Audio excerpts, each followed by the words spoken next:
In decades, there's a call this morning for all parties to work together to achieve Brexit. The Work and Pensions Secretary Amber Rudd, a close ally of the Prime Minister, says MPs need to abandon outrage and find consensus. Writing in the Daily Mail, she says Brexit is in danger of getting stuck, and that is something that should worry us all.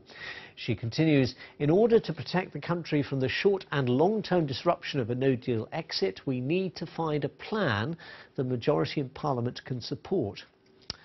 Our political correspondent Tom Barton is with me now. Tom, it's all very well to appeal in this search for a plan, but as things stand, it's hard to see what that plan is. Now, this is essentially an acknowledgement, isn't it, by a cabinet minister, one of Theresa May's closest allies, that it is looking almost impossible to get really any version of her deal through Parliament, saying Brexit is in danger of getting stuck. And so, although she continues and is clear in the article that she publicly backs the Prime Minister's deal, she also says that essentially the government needs to be reaching out across the party divide to try to find a solution that Parliament can accept, trying to build a consensus. And what she is essentially saying is, there is no majority in Parliament for what's on the table, and so the government needs to start talking to all groups in Parliament to see where they can find a deal that Parliament will back.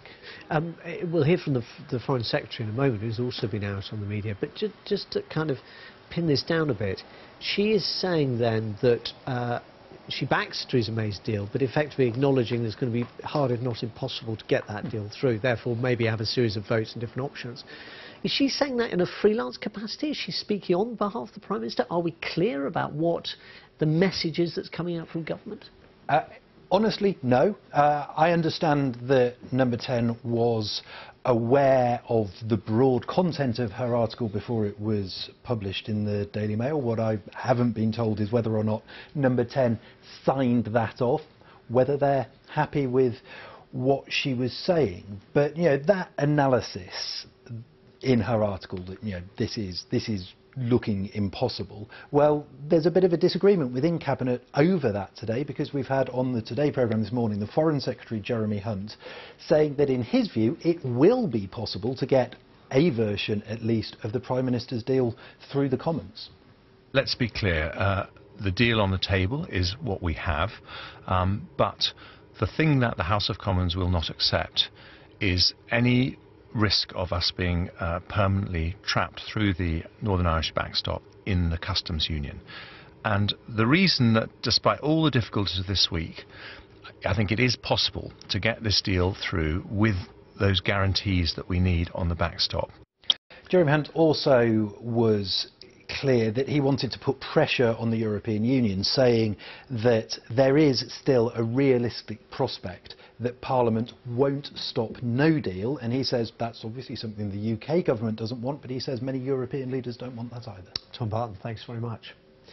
Negotiations at a climate change conference in Poland have continued throughout the night. Nearly 200 nations are trying to agree how best to tackle rising temperatures. Progress has been made, but there are problems over the question of compensating poorer countries for the damage caused to them by global warming. Our environment correspondent Matt McGrath sent us this update from Katowice in Poland in the last hour. Well, efforts to find agreement continue to prove elusive here in Katowice. Negotiators worked through the night and into the early morning. A meeting was supposed to be held at 10 a.m, but that deadline has come and gone, and no new text has yet been prepared, and the plenary session that will decide the final outcomes of this meeting has not yet been called. There are some sticky issues that are holding things up here. One we understand to be a dispute about what are called carbon market mechanisms. These are situations where countries want to, say, plant a forest in another country, and the question is who gets the carbon credits for that particular effort.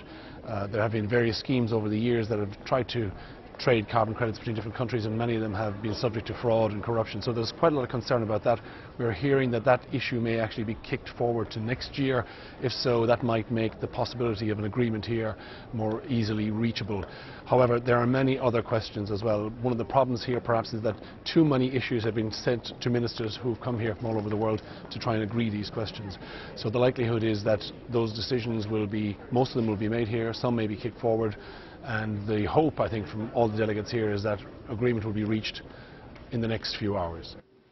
That's Matt McGrath, sleepless like everybody else in Katowice today. Let's get more now from Professor Miles Allen. Miles, Professor of Geosystem Science at Oxford and was one of the lead coordinating authors on the IPCC report, which looked at what impact 1.5 degrees rise in global temperatures would have. That report came out in October, Professor Allen. Thanks very much for being with us this morning. And there was a controversy even over whether the delegates were all prepared to accept it. And in a sense, that's the problem, isn't it, that before you can get to a rule book, you still have to get an acceptance of the consequences of not taking this action.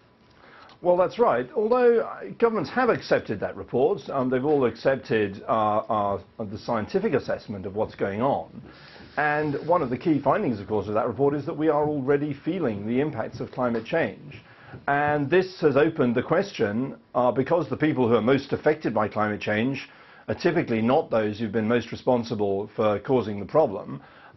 Perfectly understandably, people are starting to talk about compensation. I gather that's one of the big sticking points in these talks. That's one of the big sticking points, but it's fair to say, isn't it, at the moment, and you correct me if I'm wrong on this, but I saw statistics suggesting that 60% of the problem is coming from the developing world, not necessarily some of those very poorest nations, but some of those big nations that are accelerating fast in terms of industrialization.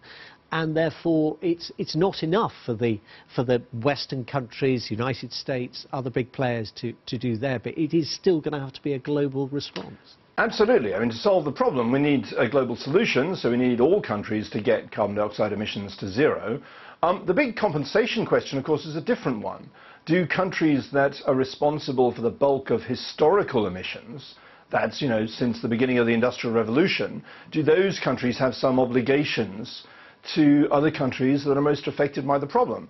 I mean, it's a particularly important question for Britain, for example. I mean, Britain, because we started emitting almost 100 years before anybody else did, per head of population, Britain is actually the world's highest historical emitter, which many people feel, because British emissions have been coming down recently, they feel, oh, Britain's, you know, on the, you know, one of the good guys in all this. But, you know, if you go back over history, we've made a very big contribution to the problem. So that's a big sticking point. I'm not suggesting either way, you know, what the correct ethical outcome should be here, but I am saying it's perfectly understandable that countries affected by climate change, you know, like the Maldives, who are facing essentially the elimination of their country due to sea level rise, should raise this question. The reality, though, isn't it, that getting a rule book in these kind of circumstances is a really, to put it mildly, a really massive challenge, and perhaps it was just a bit too ambitious for only 2 weeks of meetings. Well, I mean, it is a process, and governments are keeping on talking about these things all year. They sort of gather into these conferences to try and bring key sticking points to a head and move the process forward. But that's always been the point of the Paris agreement. People often talk about the Paris process. Everybody knew that what was agreed in Paris would not actually be enough to solve the problem. The countries were going to have to move forward from what they'd agreed in Paris. And this rule book is not actually about rules for agreeing what countries should do now, but rules for agreeing how that process would move forward, how they will evaluate how they're getting on in order to work together towards that long-term temperature goal. And actually, although there are some sticking points on details, these carbon market mechanisms that Matt McGrath mentioned, broadly speaking, we do have quite good agreement on what needs to happen because everybody accepts the science. What needs to happen is for emissions need to be got down, and they need to be got down fast if we're going to avoid high levels of warming. Miles Allen, Professor of Geosystem Science at the University of Oxford. Thanks very much. Now, there's a warning that freezing rain will bring treacherous conditions in parts of the UK this weekend. Storm Deirdre hits on one of the busiest shopping weekends of the year. The Met Office has issued amber warnings for some areas. Helen Willits from our weather team joins me now. Helen, good morning to you. A bringer of bad news for some parts of the country. Yes, unfortunately it's very rare that we see widespread freezing rain in this country, and so very rare that we've got such severe winter weather, because I think if you ask me, I would say it's probably one of the worst weathers that you could possibly have, really, because it's so extremely dangerous, really. And presumably it's that old problem of people, it's raining, it's cold, but Yes. people don't necessarily make the immediate connection No. that actually when it hits the warmer pavements and Yeah. the roads, more importantly, Yeah. it's actually going to freeze. Yeah, and there's a picture behind us that just shows that freezing rain, which was quite localised, but down in the West Country at the beginning of March this year. But this one looks I remember much... that weekend, yes. Yes. But this one is more widespread, and that I think is the real concern. But we don't just have amber warnings out for freezing rain, but for snow as well. And the atmosphere is so finely balanced, Sean, that it could go either way. But if the freezing rain comes off, and it obviously, because we've got this amber warning out, looks likely, it will cause widespread disruption across parts of central and northern England and into Scotland. And equally, we've got that other amber warning out for disruptive snow across Scotland as well, with the storm Deirdre bringing in this change.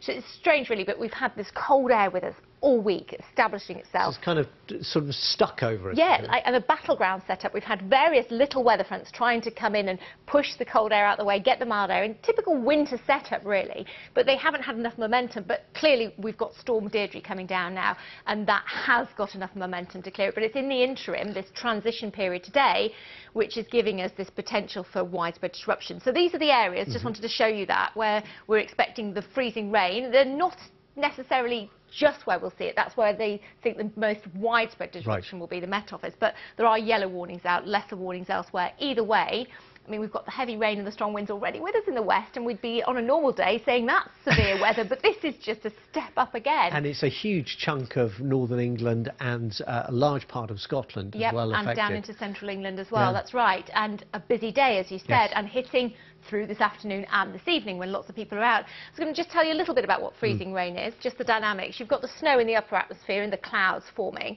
and sometimes you get this warmer layer of air in the atmosphere, again well above us, and the snow will just melt and become a rain droplet. But it's not got enough time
weekend of protests.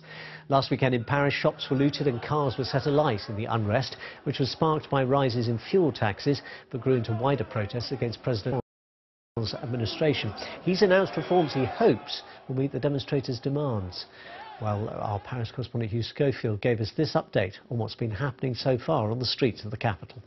On the face of it, this is a very disappointing day for the Gilets jaunes, assuming they wanted to turn out en masse. I mean, there must be a few hundred people on the Champs-Élysées, a couple of hundred more at the Opera, but right now they're outnumbered, 8 to 1 by the security forces, who there are 8,000 of whom in Paris, and almost by media cameras because they're out in force too. No, it's way down on last week. One other statistic: the police say that this time last week they'd arrested 3 or 400 people who they were stopping coming into the central zone and found them to be carrying, you know, projectiles or gas masks and things like that. So far today they've had 30 or 40, so a tenth of what it was last week. So I mean, it's again too early to draw any firm conclusions, and it's possible that, you know, the so-called casseurs, the agitators and the vandals who wrecked last Saturday could come in the afternoon. But right now it's really looking like it's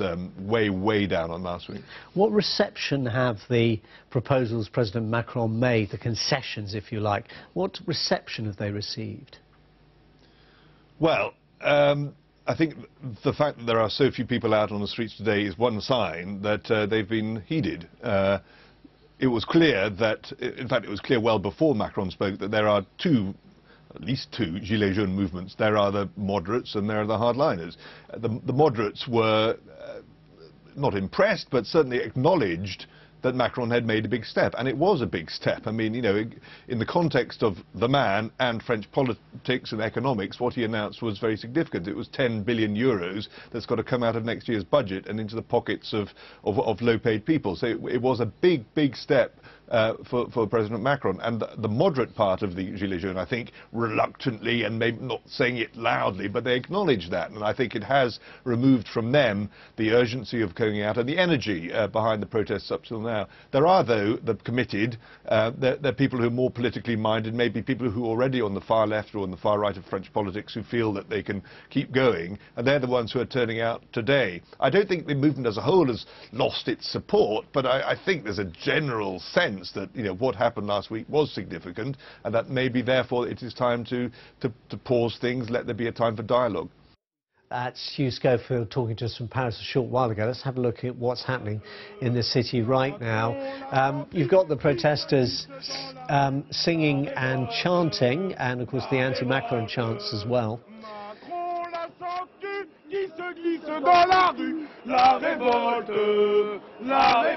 This is a well-rehearsed song because they've had plenty of weekends to practice it. There's been some signs of frustration among protesters because the police won't let them pass, a few raised fists and heckles, but it seems so far at least, certainly in the centre of the city, to be peaceful, but perhaps that's not surprising given the size of the police presence, and as Hugh was saying, the fact that many fewer people seem to be trying to get into the centre of Paris than was the case certainly the weekend before last, and then to a lesser extent last weekend, which was obviously more violent, but arguably not as big a process as they had seen. But this looks pretty good-natured at the moment. Go away because they're not satisfied that the concessions the President has offered up this week, which involve quite a lot of additional money coming out of the French budget and focused on poorer members of society in a country that has become very divided, and certainly economically divided, where I think 1% of the population own 20% of the wealth. It's hardly sort of pre-revolutionary in the scale of it, but it is still something that's causing a great deal of anger in a country that has struggled in terms of growing its economy over really the last 30 years. That's the scene in Paris this morning. Well, I should say lunchtime as it is there, and we'll bring you more if there are developments during the course of the day here on BBC News. Back home now, and campaigners are urging the government to stop plans to issue prison officers with a synthetic pepper spray to try to help tackle violence in jails. The Prison Reform Trust says that during trials, the spray, known as Pava, was used unsafely and inappropriately. But the prison service says lessons have been learnt from the pilot, and there'll be clear rules on how the spray should be used in future. 28 people have been injured after a tram derailed and overturned last night in Lisbon, the capital of Portugal. Reports said the tram came off the rails at a bend at the bottom of a steep hill before hitting a building. Most of the casualties were taken to hospital, but none of them is believed to be in a serious condition. Australia's Prime Minister has announced that his government now recognises West Jerusalem as the capital of Israel. Scott Morrison said Australia also recognised Palestinian aspirations for a state capital in the east of the city. He said Australia's embassy won't be moving from Tel Aviv until there's a final peace agreement between the two sides. The status of Jerusalem is one of the most contested issues between Israel and the Palestinians. A British sailor who was rescued after her boat capsized during a solo round-the-world race has said she'd do it all again in a heartbeat. Susie Goodall was picked up after several days stranded on her wrecked boat after it was hit by a storm 2,000 miles west of Cape Horn. Yesterday, she finally arrived back in Chile and was reunited with her mum and her brother. Right, let's take a look at the headlines now on BBC News at 11:20. The Work and Pension Secretary has urged MPs from all parties to forge a consensus over Brexit, warning it's in danger of getting stuck. Crucial talks to tackle global warming continue through the night as officials from 200 countries struggle to agree a deal. And a warning of freezing rain, ice and snow in parts of the UK. Storm Deirdre is hitting on one of the busiest shopping weekends of the year.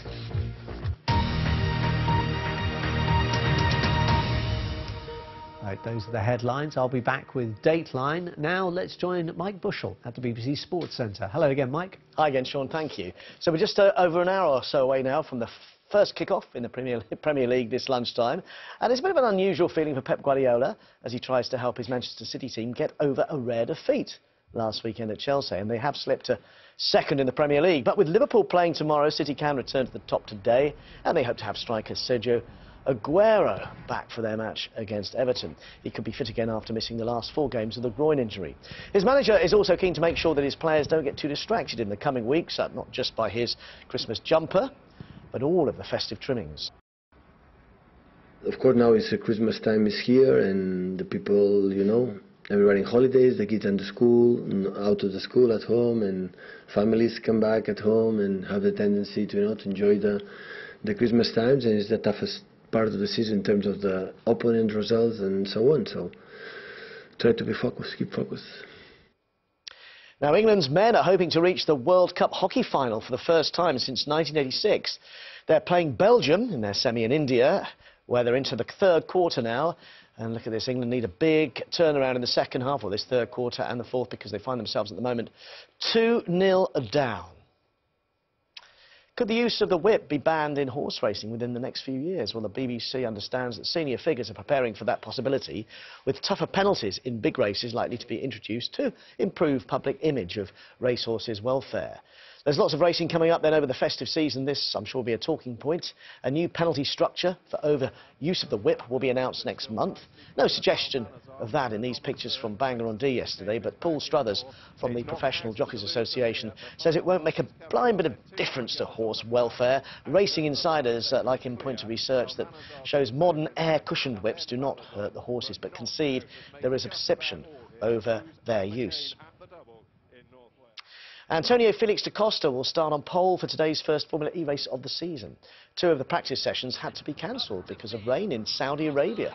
But qualifying did get away on time when the weather had cleared. Race coverage starts on the BBC Sport website and the red button coming up pretty soon at 11:45. 5 British fighters are going for gold tomorrow at the Taekwondo World Grand Slam in China. Double Olympic champion Jay Jones was the first to make it through, beating Croatia's Merija Stetic by a golden point. All the action is being streamed live on the BBC Sport website and the red button too. Justin Rose is on course to finish the year as the world #1 golfer. He needs to finish in the top 12 at the Indonesian Masters to do that. It's been pretty tricky in the wind, though, today for the third rounds. All of the players, of course, and Rose finished the day 1 under par. But overall, that's still good enough for 9 under par, and that means he's well placed in 4th overall. Inside where he needs to be, basically 4 strokes clear of those that can stop him being in that top 12 come tomorrow night. British super middleweight Rocky Fielding has made the weight ahead of his WBC title fight against the Mexican powerhouse Saul Canelo Alvarez. Fielding, who holds the belt, came in 0.2 of a pound heavier Alvarez, with both under the limits and none of the acrimony that we've seen in recent weigh-ins. Fielding is a massive outsider for the bout that takes place in the early hours of Sunday morning in New York. It's at my weight that I'm comfortable at. It's a weight that he's stepping up. I've got, you know, the advantages on that side, and you know, naturally stronger, the weight, everything. So that gives me, you know, the confidence as well, and also I can box, I can fight. You know, I'm a world champion, so you know, anything can happen in boxing, and I've prepared the best I can prepare. Yeah, looking calm and confident, a bit like Novak Djokovic, we're thinking here. That's all the sport for now. It's time for the weather with Helen Winnitz. Hello. Some serious weather today. There's a potential for fairly widespread disruption because of the wintry nature. Storm Deirdre is bearing down across the UK now, bringing heavy rain and strong to gale force winds. But as it comes into the cold air that's established this week, the Met Office have amber warnings for ice and for snow. And freezing rain, widespread freezing rain, is very unusual here in the UK. And the risk is there really from the Midlands northwards as we go through the rest of the day up into the central lowlands of Scotland. As well as that, you can see for much of Scotland, there's another amber warning out from the Met Office, this time for snow. So hence the risk of some widespread disruption, the potential for it, and some extremely dangerous conditions. This is Storm Deirdre. It's already blowing a gale. In fact, there could be storm force winds around some of the coast and over the hills for a time. And as the day progresses, the rain turns heavier, so it could turn to freezing rain across some central and northern areas, as we've discussed, and significant snow. Coupled with those winds, of course, there'll be blizzard conditions. And even in the south, where it's mostly rain, there could be some snow, still a little bit of snow, just temporarily. It will be blowing, the wind will be blowing so strong it's going to make it feel raw, really raw indeed. Some snow for the hills of Wales. You can see some snow for parts of England, but as I say, that risk of widespread black ice as that rain falls on frozen surfaces and almost instantaneously causes ice rink conditions, very slick conditions indeed. Wet and windy for Northern Ireland and very wintry indeed across Scotland. Significant snow. You could probably get 40 centimetres over the hills and the mountain routes. So Storm Deirdre is bringing a change eventually to milder weather, but in the interim we're seeing that transition with some very nasty winter weather around. Almost all our severe weather happening in one day. You don't often get a day like this, and BBC Local Radio will keep you updated. The detailed site. But as we go through this evening and overnight, it continues to blow a gale. In fact, another sting in the tail of Storm Deirdre as it moves into the North Sea. Cold again overnight, so cold enough for things to freeze, not as cold as last night. And actually, by the time we get to Sunday, it looks a lot quieter. We'll see those winds easing, the rain and the snow starting to fade, and we get a scattering of sunny spells and showers, but there will be some quite hefty showers. In fact, the rain today could bring some local flooding in southern areas. So more showers, not great, but it will at least be milder. As I say, the warnings are on the website.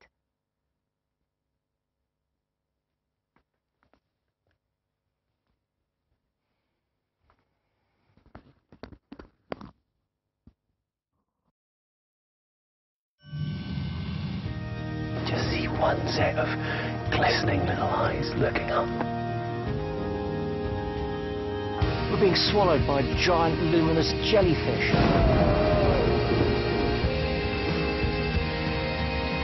They're just tears of pure joy because it is so beautiful. Oh, aren't they gorgeous? Grizzly Bear Cubs and Me starts Tuesday at 9 on BBC Two.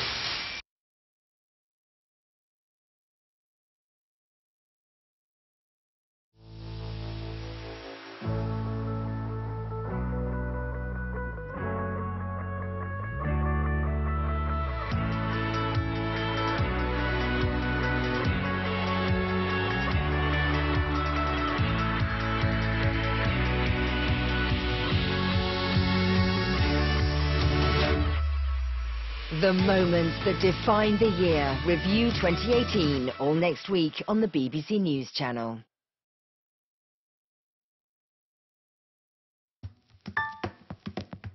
Stories set to shape the news agenda. Headlines freshly written.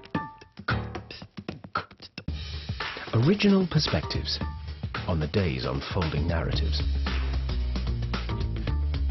See the bigger picture as it emerges. The Papers, tonight at 10:30 and 11:30 on the BBC News Channel.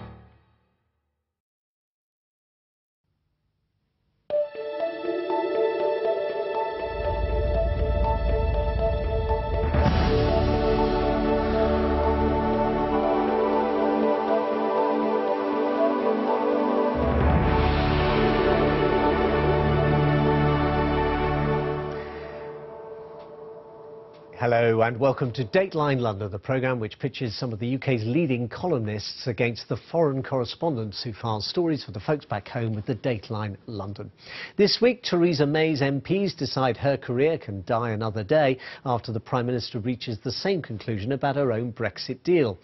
And from Russia with love, a gun activist pleads guilty to conspiracy and Donald Trump's lawyer is sentenced, he says, for covering up Donald Trump's dirty deeds. But are we any closer to the truth of the alleged Russia connection? With me, Jeff McAllister, US writer and broadcaster, Tim Montgomery, journalist and founder of a website for British Conservatives, UK political commentator Yasmin Alibaya-Brown, and Thomas Kielinger, for many years the German paper Die Weltman in London, now a biographer of both Angela Merkel and the Queen. Now, by any measure, the British Conservative Party is among the oldest and the most successful of political parties in any democracy. It's also one of the most brutal. When a leader is failing, it generally doesn't let sentiment cloud its judgment. On Wednesday, having pulled the parliamentary vote on the Brexit deal we talked about last weekend because she would lose, Theresa May faced and survived a vote of no confidence in her leadership. She remains Prime Minister of Brexit. 1/3 of her 300-plus MPs wanted her to go. The next day, this most effective of vote-winning machines, these ruthlessly pragmatic politicians, were taking lumps out of one another. The Chancellor called the Brexiteers and his party extremists. They accused him of turning on your own party. A former Attorney General said Brexit is at risk of tearing us apart. And a minister in the Foreign Office ventured that after the apocalypse, all that will be left will be ants and Tory MPs complaining about Europe and their leader. That same day, Theresa May went to Brussels asking for help. She got nothing. Tim Montgomery, El País, the Spanish daily newspaper, posed this question, I suspect rhetorically, but I'd like an answer from you if you can. Oh, why should Brussels concede anything to a Prime Minister who lacks support back home? Indeed, and why should Brussels concede anything when perhaps a concession doesn't even guarantee the withdrawal agreement passing? And I think this is the great problem. Normally when I come on programmes like yours, Sean, we may be in a mess, but I have a pretty clear idea of something that might make a difference, that will take us all forward. But I'm getting to the point now where I don't know what the obvious solution is to this problem. And I'm sure Brussels thinks exactly the same. Theresa May is sticking doggedly to her withdrawal agreement, but even if she got the legal guarantees that she's seeking on the backstop, you were talking about, she called the vote off this week because she was probably 100 votes short. 100 votes? Yes. Many. And so, you get a lot of those back, but you still lose the vote on her withdrawal agreement. So it's looking bleak. Liam Fox, who's the International Trade Secretary, was quoted in an interview as saying, I'm not even sure Cabinet will agree to it being voted on again. I mean, are we at a point where the other ministers in her Cabinet are going to start flexing their muscle? Well, the rules of the Conservative Party mean that if you challenge a leader and fail to know confidence, as happened this week, you're safe for a year. So there's no way really backbench Tory MPs can now challenge the Prime Minister. So there'll be much more expectation from Conservative MPs on Cabinet Ministers, and perhaps of Cabinet Ministers themselves, to be more difficult, if you like, to Theresa May, and to start asserting themselves much more aggressively, because we are now just 2 or 3 months away from having to resolve something that at the moment looks unresolvable with Theresa May's current plan. Yes, when one of those cabinet ministers on Saturday was saying, this is Amber Rudd, who was the Home Secretary, came back as Work and Pensions Secretary, regarded as an influential voice in the cabinet, saying we need to reach out, we need to find a consensus in Parliament, not just within our own party. Well, she's not going to get it. No, she's not going to get it. And actually, we have to, it's difficult for me as a feminist to say this, because I at times before felt, the way Theresa May is being treated by this gang of kind of hounding men, the Brextremists, was not good. But I am now reaching the conclusion that the problem is Mrs May.